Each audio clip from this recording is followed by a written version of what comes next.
اس خاص جائزے میں خوش آمدید۔ آج ہم کچھ بہت ہی منفرد کرنے جا رہے ہیں۔ ہم سورۃ الرحمن کو محض پڑھیں گے نہیں، بلکہ اس کی ساخت، اس کے الفاظ کی ترتیب اور اس میں چھپے ہوئے ایک کمال کے ردم کا ایک بصری مطالعہ کریں گے۔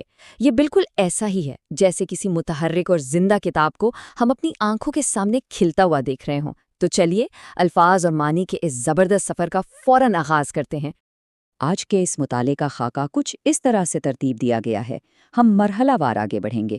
شروعات ہوگی کائناتی توازن سے، پھر ہم تخلیق کے جوڑوں کو دیکھیں گے، اس کے بعد فنا و اختیار کے تصورات، پھر اچانک آسمانوں کے پھٹنے کے وہ لرزہ خیز مناظر، اور آخر میں جنت کے پرسکون انعامات۔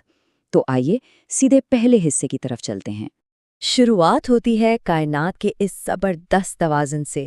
ابتدائی آیات ہی یہ واضح کر دیتی ہیں کہ کس طرح اس کائنات کی بنیاد ایک ہمہ گیر توازن اور الہی ہدایات پر رکھی گئی ہے۔ اب ذرا اس بات پر غور کریں۔ کمال کی بات یہ ہے کہ متن فوراً ہی انسان کی تخلیق کو اس کے بولنے اور سیکھنے کی صلاحیت کے ساتھ جوڑ دیتا ہے۔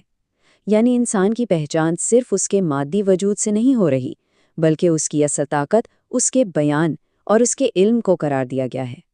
یہ واقعی ایک انتہائی طاقتور آغاز ہے۔ اس کے بعد ہمارے سامنے زمین کی نعمتوں کی ایک انتہائی خوبصورت اور منظم فہرست پیش کی جاتی ہے۔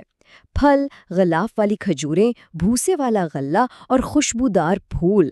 ایسا لگتا ہے جیسے ہمارے سامنے ایک شاندار دسترخوان بچھا دیا گیا ہو۔